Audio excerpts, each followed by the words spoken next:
titulares. Entregan estudio y análisis para la liquidación de la ENCO EP. Alerta de oleaje en 41 playas. Se extiende hasta el 5 de enero. Daniel Noboa creó 5 gabinetes sectoriales y 1 estratégico. La vicepresidenta no contará con seguridad oficial en Israel. Bloque de seguridad estaría dando resultados, según el gobierno.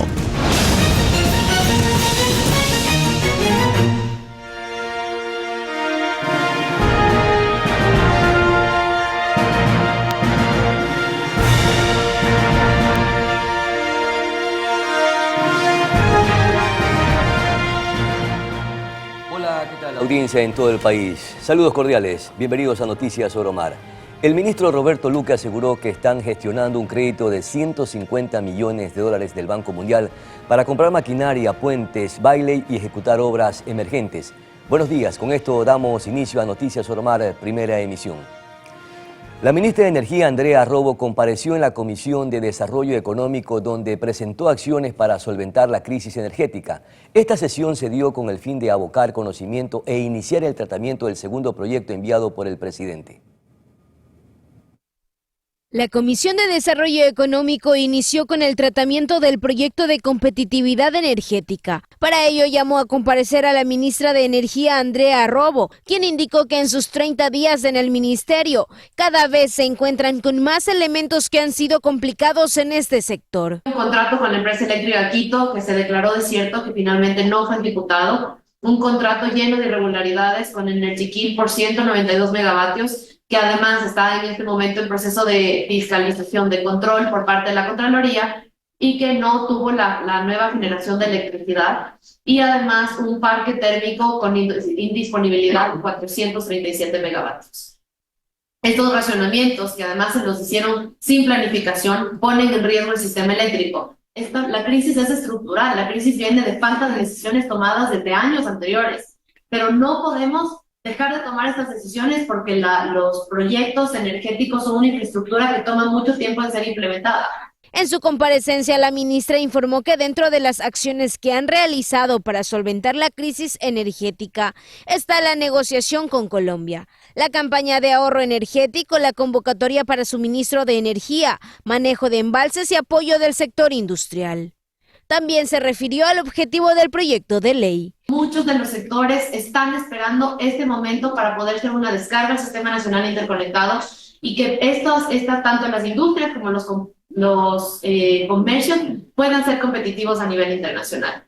Con esto, las cadenas de valor, las cadenas de producción se vuelven más limpias. El mercado internacional espera la producción local con mayores estándares de calidad. Con esto nosotros tenemos que incrementar nuevas fuentes de energía y tenemos que llevar a cabo el plan de expansión y generación de energía. Y dentro de las intervenciones de los legisladores hubo un pedido. Estábamos comprando energía a 42 centavos, o sea, qué locura.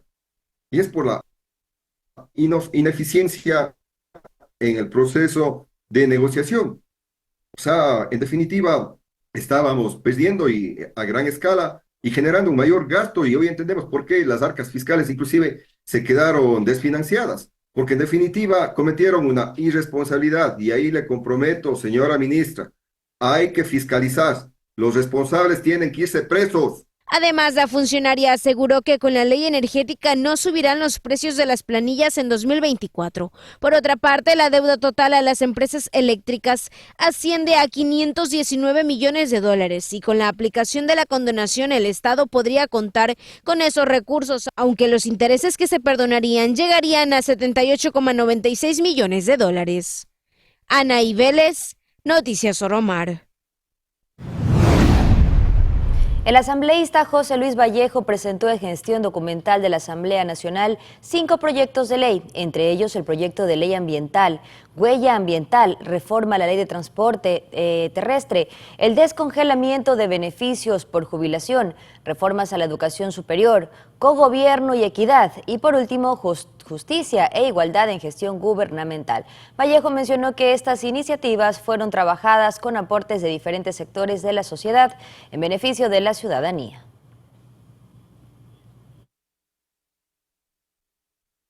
Tienen que ver con preocupaciones de los jóvenes, con preocupaciones de los sectores económicos, con preocupaciones de las personas jubiladas y que responden de una u otra manera a las competencias que nosotros hemos estado haciendo. El tema de la LOES seguramente va a la Comisión de Educación, ¿no? El tema de los jubilados posiblemente a la Comisión de Trabajo, ¿no es cierto? Y estamos pendientes a las comisiones a las que puedan llegar para dar un seguimiento y para conversar también con los colegas asambleístas, permitir que ellos conozcan de nuestra iniciativa, pero también que en cada comisión nos permitan comparecer con las personas que están interesadas en cada proyecto, con expertos. El presidente de la Asociación de Municipalidades del Ecuador, AME, calificó como positivo el diálogo con el mandatario Daniel Noboa y el ministro de Finanzas en el marco de la deuda con los municipios. En el encuentro se habló de un cruce de deudas. Escuchemos. Los acuerdos a los que se llegó es cruzar gran parte de la deuda con las deudas que tienen los municipios con el BEDE, ver alternativas también de bienes que tiene el Estado, bien inmobiliario, y hacer todos los esfuerzos de ir cancelando en efectivo la deuda del mes de octubre y del mes de noviembre del año 2023. Los GATS, a los más pequeños, de los más necesitados, se realizará en efectivo. Y al resto se verá alternativas de reducción de la deuda vía canje con lo que deben ellos al BEDE, y de esta forma bajar también la presión de los pagos mensuales que los GATS vienen haciendo de la deuda. Por ejemplo, se ha planteado el cruce de deudas de 400 millones de dólares, ha dispuesto el señor presidente al señor gerente del Banco de Desarrollo para que empiecen inmediatamente a trabajar en esto. 400 millones de dólares de cruce de deuda que sin duda alivianarán la carga de varios municipios de nuestro país. Sobre esto también el ministro de Economía y Finanzas nos ha indicado que empezaron ya a generar los pagos para poder igualarse con el mes de octubre, entendiendo de que está pendiente octubre, noviembre y diciembre.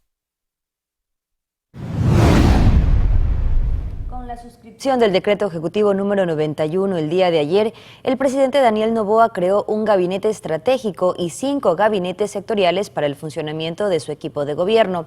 Esto sucede un poco más de un mes en Carondelet y, aunque no precisa mayores justificaciones, concibe al gabinete estratégico como un espacio clave para el gobierno, cuyo presidente podrá convocar a cualquier entidad pública que considere pertinente para los temas a ser tratados en cada sesión. Por su parte, según el decreto, los gabinetes sectoriales estarán destinados a la revisión, articulación, coordinación y armonización de la política intersectorial dentro de su ámbito y su sujeción al Plan Nacional de Desarrollo.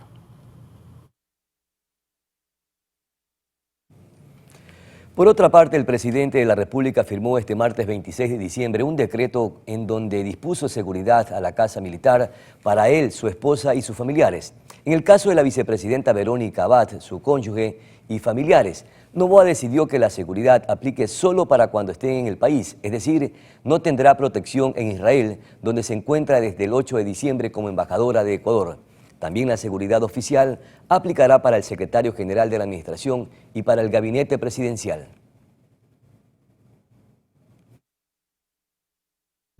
Cambiamos de tema. Durante una sesión del Consejo Metropolitano de Quito, los concejales aprobaron una resolución para apoyar y respaldar la gestión del alcalde Pavel Muñoz. La propuesta fue hecha por el edil Adrián Ibarra y aprobada por 14 votos a favor, 5 en contra y 2 abstenciones. Esto se originó días después de la acusación del vocal del Consejo de Participación Ciudadana, Esteban Guarderas, quien denunció al burgomaestre ante el Tribunal Contencioso Electoral por supuesta infracción electoral.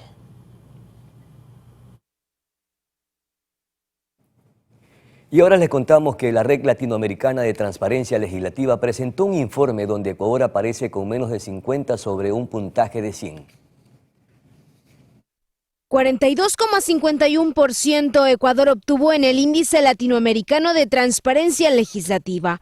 Esta medición tiene como objetivo analizar la transparencia y apertura de los poderes legislativos de 14 países. La evaluación en Ecuador la realizó el Observatorio Legislativo de Función, Ciudadanía y Desarrollo, y aunque reconocen avances significativos en términos de normatividad, al analizar la implementación de estas medidas se evidencia un estancamiento notable.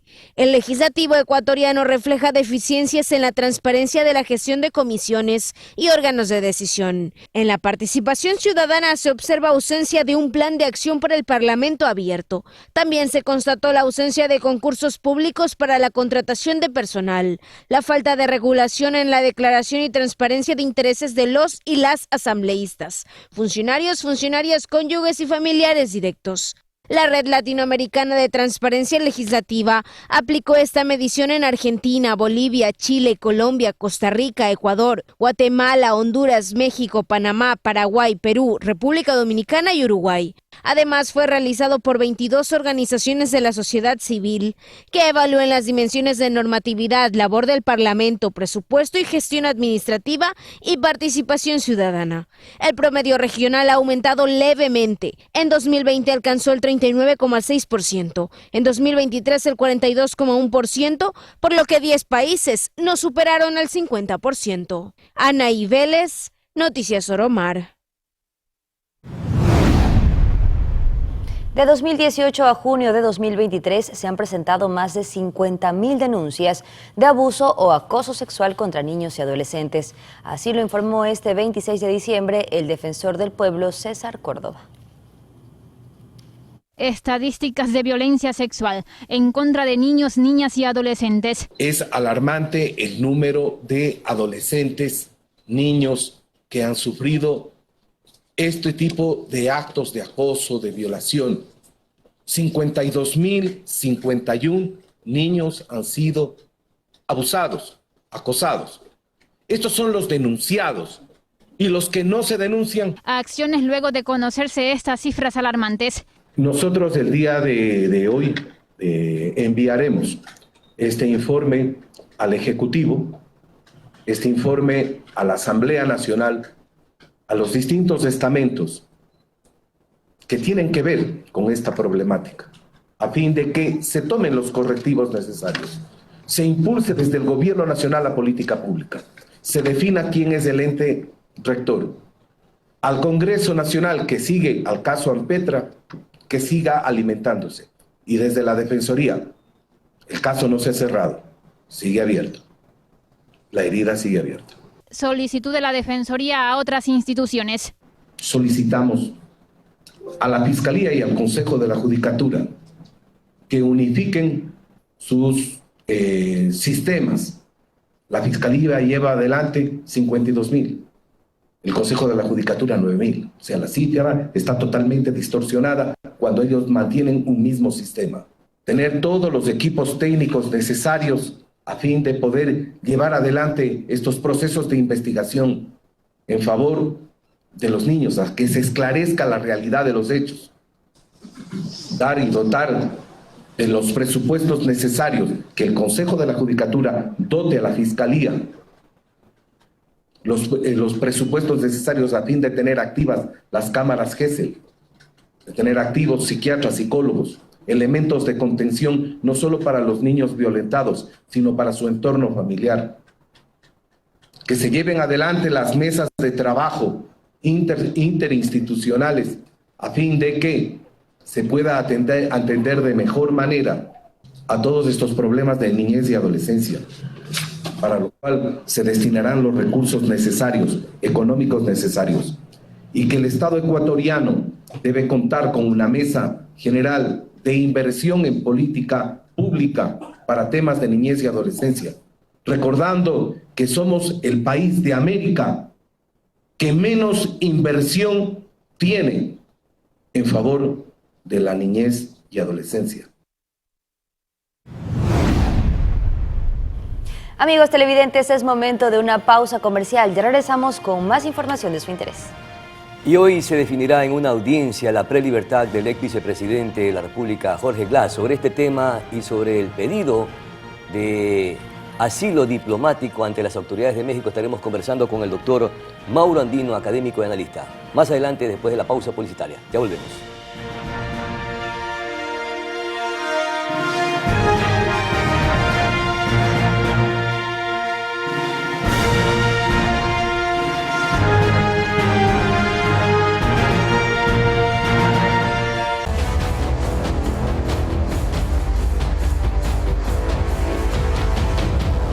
Gracias por seguir en nuestra sintonía. Jorge Benavides, presidente de la empresa Coordinadora de Empresas Públicas, informó que el documento para la liquidación de dicha entidad ya fue entregado. Este informe incluye la gestión de 2023, el estudio de las atribuciones de la ENCO y el detalle del camino a seguir para la liquidación de la entidad. Recordemos que el pasado 28 de noviembre el mandatario Daniel Noboa suscribió un decreto ejecutivo para extinción de la empresa coordinadora, otorgando el plazo de un mes para entregar un informe detallado sobre el progreso de esta disposición. El Servicio Nacional de Aduana del Ecuador anunció a la Corporación Nacional de Avicultores que el cobro de la tarifa del IVA al 0% se restituye para la importación de aves de engorde. Desde septiembre pasado se empezó a cobrar el 12% del impuesto al valor agregado para la importación de aves reproductoras. Sin embargo, a pocos días de finalizar el año, el Servicio Nacional de Aduana del Ecuador le informó a la Corporación Nacional de Avicultores que restituyeron la tarifa a 0% del IVA. Según CONAVE, en vista de que la medida estuvo vigente más de 3 meses, se levanta información de las empresas del sector para calcular el impacto parcial que tuvo la medida. Cabe indicar que en el oficio se especifica que la tarifa cero está vigente para 4 subpartidas, que son hembras reproductoras pesadas, machos reproductores pesados, hembras reproductoras livianas, machos reproductores livianos. El sector proyecta cerrar este 2023 con una producción de 550,000 toneladas de carne de pollo, lo que significa un crecimiento del 10% frente al 2022. Anaí Vélez, Noticias Oromar. Y a pocos días del feriado de fin de año, el último de 2023, el Instituto Oceanográfico de la Armada, INOCAR, emitió una alerta de olaje en 41 playas de Ecuador. Según se indicó, la advertencia inicia desde este 26 de diciembre hasta aproximadamente el 5 de enero de 2024. El nivel de amenaza será medio o de bandera amarilla en 28 playas de la costa ecuatoriana, como Tonsupa, Atacames o Punta Carnero, mientras que en 13 playas el nivel de alerta será rojo, entre ellas Manta, Canoa y Salinas. En estas últimas se recomienda a los bañistas no sumergirse al agua o realizar otras actividades en el mar.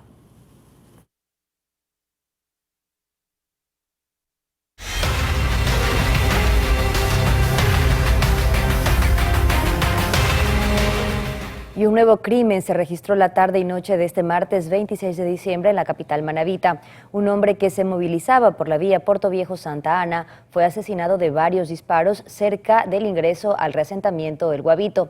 El fallecido fue identificado como Luis Caicedo Arteaga. Tras el tiroteo, al parecer el hombre aún presentaba signos vitales, por lo que fue trasladado de manera particular por habitantes del sitio hasta una casa de salud, donde lamentablemente a los pocos minutos perdió la vida.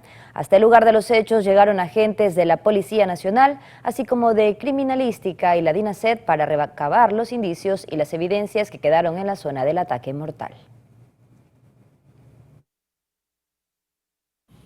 Seguimos en Manabí, pero ahora pasamos a revisar imágenes de un hecho violento registrado en la parroquia Eloy Alfaro del Cantón Manta. Allí sujetos armados entraron a una vivienda y dispararon por varias ocasiones contra los presentes, dejando como resultado 4 personas heridas, las cuales fueron trasladadas de manera urgente a una casa de salud. Sin embargo, en el subcentro de Cuba se confirmó la muerte de uno de ellos. Con este crimen suman ya 309 muertes violentas en el distrito Manta a pocos días de que termine el año.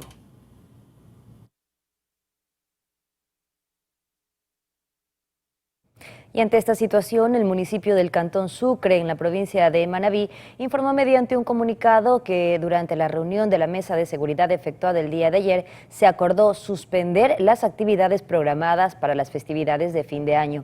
En dicho aviso se manifiesta la preocupación ante la ola de criminalidad que se ha desatado en esta localidad y piden a la ciudadanía calma y comprensión. Sucre es considerado por la Policía Nacional como una zona de concentración de violencia y priorizado por la fuerza pública.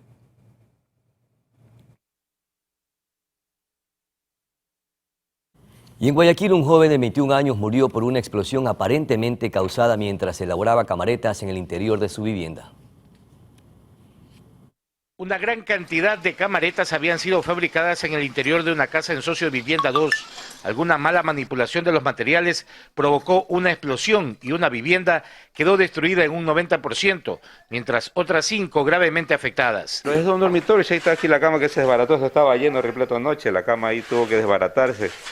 Como cosa de Dios, justo estaban ellos en la sala cuando pasó la explosión. Mi esposa también estaba ahí en la sala. Si no, imagínense cómo hubiera sido la desgracia, porque justo fue, aquí estaba el televisor que se dañó, la cama, un ropero. Y es que en Socio Vivienda las casas están adosadas, así fueron construidas, una pegada a la otra. La familia que vivía al lado llevó la peor parte, pero jamás se imaginaron que su vecino era un fabricante de camaretas. No, la verdad que no, porque el chico venía, se encerraba en su casa, salía y él, una persona tranquila, entonces nadie se imaginó lo que él estaba elaborando allá adentro. Cuando llegó fue una sorpresa la explosión. Usted como vio, todo eso voló hacia arriba y ahí como cayeron todas esas hojas desbaratadas de zinc. Los afectados por la explosión no tienen ni dónde dormir, esperan la ayuda solidaria de alguna persona o institución. No, se pide a que estas cajas son del Midubi, acudir al Midubi, a la institución que puedan ayudarnos de alguna otra manera, por lo menos para empezar allá algo a arreglar en esta fecha que igual todos saben que ha sido mucho gasto. Una vez más, la fabricación artesanal de petardos dejó una víctima mortal y graves daños materiales que familias pobres deberán enfrentar. Cristian Arias, Noticias Oromar. Pasamos a la provincia de Los Ríos, donde 10 presuntos integrantes de un grupo delictivo fueron capturados en Quevedo. Además, la ministra de Gobierno hizo un llamado a no hablar mal de la Policía Nacional. La Fuerza Pública informó sobre un operativo ejecutado el 25 de diciembre de 2023 en Quevedo, provincia de Los Ríos, donde lograron la aprehensión de 10 personas, quienes presuntamente se dedicaban a tráfico de droga. En la intervención participó la policía en conjunto con las Fuerzas Armadas y fue posible mediante técnicas de investigación y levantamiento de información.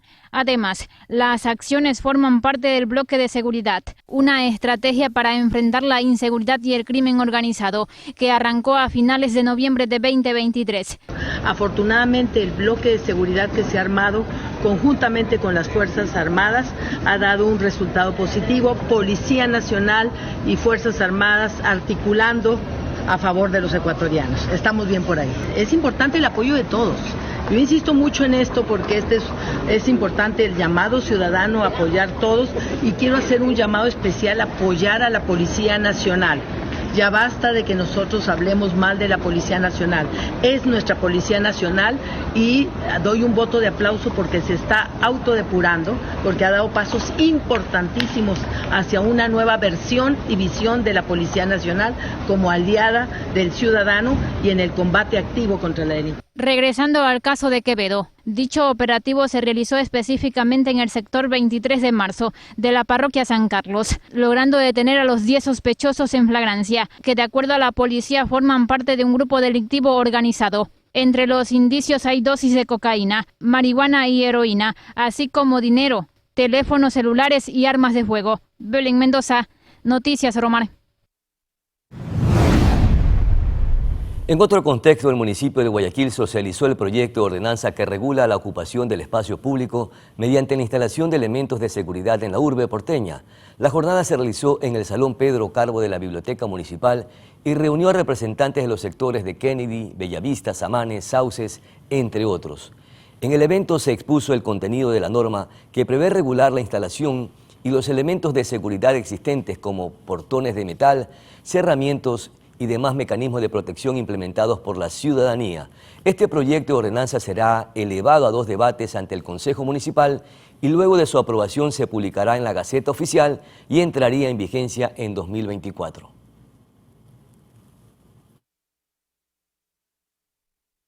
Pero en todo caso hay una responsabilidad por parte de los ciudadanos y hay ciertamente un gran trabajo por parte de la Corporación Municipal para que el resultado final sea un permiso otorgado con las condiciones correctas, con las especificaciones técnicas adecuadas y que se logre garantizar que tanto el derecho a movilizarse, el derecho a la accesibilidad a los espacios, tanto como el derecho a la seguridad que tienen los ciudadanos sean debidamente equilibrados en el marco de esta ordenanza. Puntos, bueno, el hecho de la accesibilidad, es decir, no se puede coartar la entrada y la salida, el acceso de personas con movilidad reducida, personas con discapacidad o adultos mayores, vehículos de atención de emergencia, vehículos de servicios básicos como los de Urbaceo y sobre todo que todos tengan acceso al conocimiento, a la apertura de las puertas, en el caso de que haya controles, a los controles. Eso es básicamente los principios básicos que tiene que respetar esta normativa. 5 personas fallecieron en el naufragio de una embarcación de aguas en el río Daule, muy cerca a la población de Puente Lucía, en Guayaquil. 2 personas más continúan desaparecidas. La Fiscalía abrió una investigación en torno al caso. Las versiones de familiares son imprecisas y de los habitantes de Puente Lucía también. Unos dicen que se trataba de una celebración en la playita del recinto Pula y que un grupo acudió con niños pequeños y al regresar abordaron 25, una canoa que en realidad tiene capacidad para tan solo 10 pasajeros. Le hemos avisado al 911 para ver cómo solucionaban, pero no nos dio razón de nada. Ustedes han venido hoy por su cuenta. Claro. A ver si tal vez alguien viene a colaborar en la búsqueda. Sí. A ver si por lo menos se la encuentra por ahí. ¿Su hermano qué edad tiene? 9 años. 9. ¿Y su mamá? 39 años. 39. ¿Su hermano sí salió? Sí, gracias a Dios salió. Sí, lo rescató. Y totalmente una irresponsabilidad del señor que la manejaba porque mi hermano me comenta que la canoa tenía un hueco y se estaba entrando el agua por ese hueco. Pero aún así el señor de la canoa siguió y no le importó. No le importó absolutamente nada. Al caer la noche del 25 de diciembre, la pequeña embarcación se hundió y 5 personas fallecieron. Hasta el cierre de esta edición, 2 más estaban desaparecidas. Gracias a los nadadores de aquí de Puente Lucía, que le dieron los primeros auxilios a 2 niños, que ya uno de ellos ya se había salvado, por gracias a la gente. Y los otros dicen que falta una chica, una joven y un niño de 10 años, pero dicen que ya encontraron al chico, gracias a Dios, salvo. Que venía la canoa llena y en cuál de esos se desprendió y faltan como 4 o 5 personas que no se la hayan hallado. Yo en la mañana me enteré porque yo vi que subió una nota de pesar y yo la saludé y ella me dijo que la hija había fallecido, ¿no? Me dijo que a las 6 de la mañana llegaban los rescatistas porque falta el nieto de ella. La Fiscalía publicó en su red social el inicio de una investigación de oficio, pues se sospecha que hubo negligencia y hasta irresponsabilidad en quienes conducían la canoa, pero también en las autoridades llamadas a controlar este tipo de transporte que se sigue realizando todos los días sin cumplir medidas de seguridad en su mayoría. Cristian Arias, Noticias Oromar. Bien, amigos televidentes, con esta información es momento de una nueva pausa. Ya regresamos con más. Y después del corte publicitario estaremos conversando con el doctor Mauro Andino precisamente sobre la prelibertad del ex vicepresidente Jorge Glass y también del pedido de asilo diplomático ante las autoridades de México. Ya volvemos.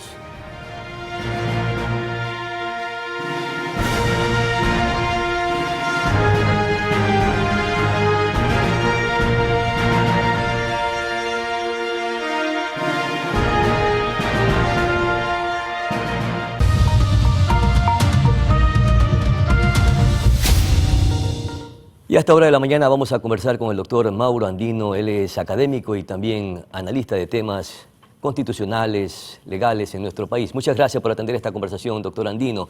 Y es que el ex vicepresidente Jorge Glass tiene algunos procesos pendientes con la justicia, entre ellos también el tema de la reconstrucción. Ante ello, la fiscal general de la Nación lo ha llamado a comparecer precisamente ante estos problemas legales. Sin embargo, el ex vicepresidente ha optado por solicitar un asilo diplomático ante las autoridades de México y en estos momentos está a buen recaudo, precisamente en la embajada de este país hermano. ¿Se le debe o no conceder este asilo diplomático? Bienvenido, doctor. Muy buenos días, estimado Pedro. Un saludo cordial a toda la audiencia en la provincia del Oro y a nivel nacional. La provincia de Manabí, mi querido doctor. Perdón, en la provincia de Manabí. Efectivamente, él se ha recluido en la Embajada de México y creo que ahí lo que corresponde es aplicar la Convención de Caracas que hace referencia sobre los pedidos de asilo político y que deben ser respetados por todos los países que han sido suscriptores de este tratado internacional en materia de derechos humanos. No cabe aquí hacer interpretaciones respecto de si es correcto o no ese pedido de asilo político. ¿Por qué? Porque la convención mencionada señala que el país otorgante es quien decide, es quien resuelve si es que la argumentación, la fundamentación de quien ha solicitado es el encargado de resolver, de decidir si es que corresponde en derecho para ese Estado, para ese país, el otorgar el asilo diplomático. Es decir, ni siquiera al Ecuador, ni a nuestra justicia, ni a nuestra Cancillería le corresponde hacer un juicio de valor referente a la decisión final que tome México. Eso les corresponde. El Ecuador no tiene a injerencia. ellos.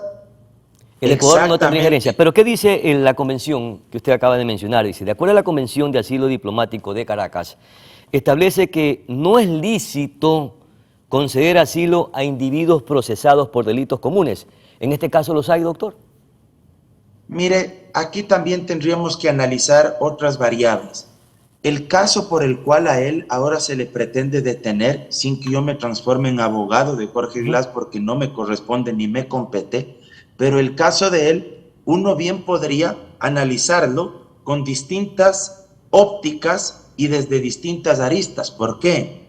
Porque es un caso, puntualmente el tema de la reconstrucción de Manabí, que se abre la investigación en el año 2018 y cuanto menos a uno le puede resultar sospechoso desde el punto de vista político que 5 años después, más de 5 años después, recién se pretenda privarle de la libertad a alguien con probablemente medidas cautelares como la prisión preventiva, porque lo que se quiere es, no es que Fiscalía le puede sentenciar a él, sino que lo que se ha pedido es, en un primer momento, una carta, una especie de invitación, decía la fiscal, para que, entre comillas, él asista, él colabore y seguramente, pues ahí en una potencial audiencia, solicitar las medidas cautelares, dentro de ello la prisión preventiva, pero a uno sí le genera ciertos visos de sospecha de que Fiscalía, 5 años después, recién pretenda llevar a cabo este cometido. Aunque Un sea caso que, atemporal, reitero, doctor. se está investigando desde hace 5 años. Doctor, entonces aunque ahí sea... el Estado, solo cierro con esta idea, el Estado otorgante tendrá que analizar estas variables, si es que eso no es un perseguido político, porque además de ese Estado también analiza los niveles de institucionalidad y de independencia judicial que dispone ese país donde el solicitante está siendo procesado penalmente. Aunque sea temporal, le iba a decir yo, mi querido doctor, él tiene que responder a la justicia. Y el país que probablemente esté en proceso para otorgarle este asilo diplomático también tiene que revisar todas estas aristas que usted acaba de mencionar, si es conveniente o no, si es persecución política o debe de responder el ex vicepresidente del Ecuador a los tribunales o ante los tribunales. Si es que no le otorgan el asilo, evidentemente él tendrá que salir de la Embajada de México y tendrá que responder aquí ante la justicia como cualquier ecuatoriano. Eso es algo indiscutible y eso no se puede poner tampoco en tela de duda. Si es que México decide, luego de un análisis pormenorizado que haga su embajada, que no es un perseguido político, que la función judicial, que la administración de justicia, que la fiscalía en Ecuador están actuando de conformidad a la Constitución y a los tratados internacionales en materia de derechos humanos, y que Jorge Glass no es perseguido, indudablemente México le va a pedir que abandone su embajada, sus instalaciones, y le va a tocar a Jorge Glass responder ante la justicia. Y lo más probable es que, ni bien esté saliendo de la embajada, la policía pues le detenga, ¿verdad? Porque ya sobre él pesa una orden de detención que ha sido dada a conocer y que es pública por todos los ecuatorianos, que es de conocimiento público por todos los ecuatorianos. Entonces, aquí también me parece que hay que tener absoluta claridad y absoluta precisión sobre los hechos. ¿Y cuánto dependerá de la audiencia que se va a desarrollar el día de hoy para ver si se le concede o no la prelibertad al ex vicepresidente Jorge Glass? Creo que va a influir, sobre todo para que la embajada mexicana tenga mayores elementos, para que pueda hacer un análisis mucho más riguroso. Ahora, hay que entender también que México tiene una tradición histórica como asilante. México históricamente, no solo con Ecuador, ojo, porque alguien puede pensar, es que como otros ex militantes de la Revolución Ciudadana o exfuncionarios del gobierno de la Revolución Ciudadana están asilados en México, por eso es que ahora también a Glass probablemente le entreguen el asilo. No es que solo con esos actores aunque políticamente hay México, empatía entre la tendencia correísta y el gobierno. Indudablemente, pero México, Pedro, efectivamente, pero México, Pedro, históricamente ha sido un país que ha otorgado asilo a distintos actores políticos de distintas corrientes ideológicas. La tradición en materia de asilo diplomático de México no es de ahora, no es desde que está López Obrador, esto viene desde hace décadas atrás. Entonces, eso también es importante precisar. Ahora, respecto de la audiencia, y aquí también vale hacer una precisión. Mire, Pedro, y algo que a usted tal vez le puede sorprender de mi parte, pero mire, en el caso de la Asamblea Nacional, cuando se solicitó que se autorice el enjuiciamiento penal, mire, por ejemplo, en estricto derecho, yo consideraba, y soy de los que sostienen, que eso no procedía y que la Asamblea Nacional no podía pronunciarse con relación a un ex vicepresidente de la República, porque además ya habían precedentes en los cuales la misma Asamblea Nacional en su momento, tanto con Jorge Glass como el expresidente Correa, no se pronunciaron sobre el levantamiento de la inmunidad, que no es lo mismo que el fuero, y eso es lo que no hay que confundir. ¿Cómo no? La inmunidad es un blindaje constitucional para que usted, mientras esté en el ejercicio del cargo, no pueda ser enjuiciado penalmente. ¿Para qué? Para garantizar un balance y un equilibrio de poderes en términos democráticos entre la función judicial, la función ejecutiva, y que actúe como blindaje o como mediador, decidiendo si levanta o no esa inmunidad, la función legislativa. Pero nuestra Constitución, en el artículo 120, numeral 10, se refiere a presidentes y vicepresidentes de la República. En ninguna parte dice expresidentes o exvicepresidentes. Autoridades en funciones, básicamente. Está claro lo que usted acaba de explicar, mi querido doctor. Pero también se cuestiona cómo el ex vicepresidente logró obtener su prelibertad. Y mire usted que el caso Metástasis ha dejado el desnudo de cómo lo logró. Ese es otro antecedente que hay que revisar y probablemente también tiene que tomar en consideración las autoridades de México para otorgarle o no el asilo diplomático. Es un buen elemento, igual, hablando en estricto derecho ahí, más allá de afectos o desafectos políticos, cuando a él se le otorgó un habeas corpus, igual, fui de los que manifesté que el habeas corpus se puede otorgar a un privado de la libertad siempre que se cumplan con algunos requisitos que la Corte Constitucional, en innumerables fallos y precedentes jurisprudenciales, los ha dejado sentados.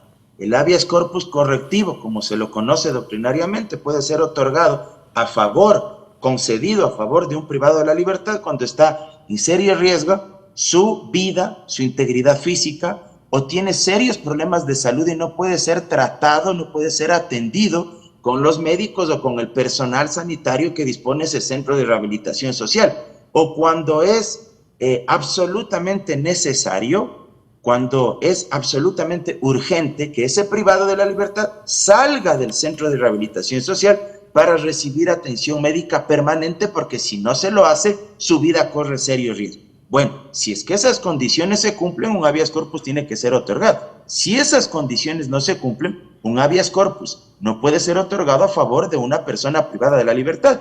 Y por eso ese habeas corpus en su momento generó tanta polémica. Por eso es que luego también fue absolutamente equivocado cuando se presentaron unas medidas cautelares para devolver de los derechos políticos, algo que no procedía. Otra garantía jurisdiccional, recordará usted, que fue otorgada por un juez que, dicho sea de paso, ya luego me parece que fue destituido, sí, y creo que está ahora incluso procesado judicialmente. Exactamente, precisamente por esta delincuencia organizada son quienes le otorgaron el habeas corpus y estos procesos también constitucionales o acciones constitucionales que están establecidas en la norma, en la ley. Y eso es lo que reviste en estos instantes el procedimiento a través de este mega operativo denominado Metástasis, que quienes le otorgaron estas acciones legales o constitucionales están involucrados en esta delincuencia organizada, mi querido doctor. Hay otro elemento importante. Esto Pedro, ahí también permítame ser absolutamente claro. Por favor. Esa es una apreciación suya. Yo todavía no voy a ser tajante en hacer juicios de valor respecto de eso, sobre si es o no es verdad. ¿Por qué? Porque apenas estamos en una instrucción fiscal, no hay sentenciados todavía, la prueba se tiene que valorar en estricto derecho en una audiencia de juicio. Hasta el momento lo que tenemos son chats que a todos nos han escandalizado, que a todos nos han provocado, para ser suaves en el uso de los términos, repugnancia, desilusión, desesperanza, con todo el sistema institucional, no solo con el sistema judicial. Pero eso no quita que todos esos elementos tendrán que demostrarse en una audiencia de juicio, entre otras cosas, haciendo la presentación oportuna de los informes periciales de los técnicos en materia informática, para que se pueda demostrar que todos esos chats y que las menciones que se hacen de terceros efectivamente tienen algún tipo de nexo, tienen algún tipo de vinculación, porque también hay que ser justos, hablando en estricto derecho, que la simple mención de un tercero, pero si es que no existen mensajes de ese tercero también, pues evidentemente no se puede asumir como una prueba irrefutable, porque se menciona a Juan, Pedro, o Rosa o María en unos chats, pero no hay mensajes de esos mencionados específicamente respecto de la infracción que se investiga, pues evidentemente ahí no se puede comprobar la responsabilidad penal. ¿Y cómo se puede considerar o no, doctor? En instrucción fiscal, cierro con esta idea, Pedro, en una audiencia de juicio, ahí en esa audiencia de juzgamiento, es donde Fiscalía tendrá que presentar las pruebas de cargo, acusar a los procesados, y evidentemente los abogados de los defendidos, de los que sean procesados y que se les haya llamado a juicio, ellos presentar sus pruebas de descargo, y los peritos que hayan hecho los informes de estos chats someterse a un interrogatorio y a un contrainterrogatorio. Entonces creo que también hace falta ser bastante prudentes, no juzgar desde los medios de comunicación, porque ese no es el rol de ustedes, y tampoco adelantarnos a lo que pueda resolver la administración de justicia. Entendido y muy claro. ¿Y cómo se podría entonces tomar este chat en el que se menciona que el patrón Norero pagó $250,000 por la libertad de Glass? Que también el chat sin duda alguna nos provoca estupor.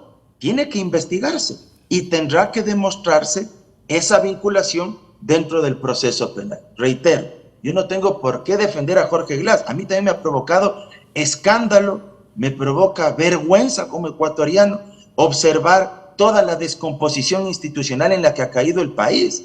También se deben investigar los mensajes donde se menciona a Diego Ordóñez. También se deben mencionar los mensajes donde se menciona al señor Fabián Pozo, donde se mencionan a funcionarios vinculados al gobierno de Guillermo Lazo. Totalmente de acuerdo, mi querido También doctor. se debe investigar las probables vinculaciones del general Pablo Ramírez, en contra de quien no pesa ninguna orden de privación de la libertad, no se le dictó prisión preventiva, a pesar de que era quien dirigía la SNAI y todo el sistema de rehabilitación social en nuestro país.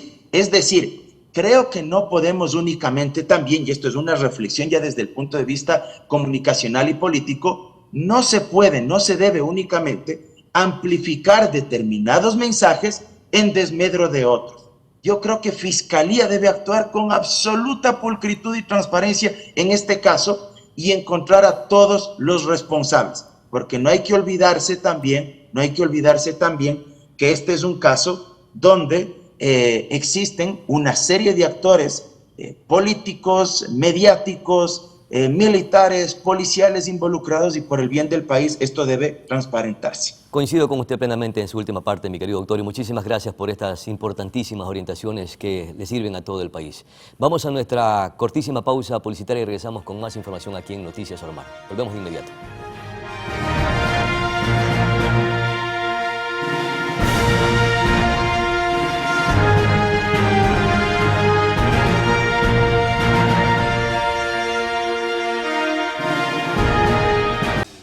Muchísimas gracias por su fiel sintonía, amigos. Estamos llegando al fin de este espacio de noticias. Pedro, muchas gracias. Mañana tendremos más información y más entrevistas aquí en Noticias Oromar. Buenos días, felicidades.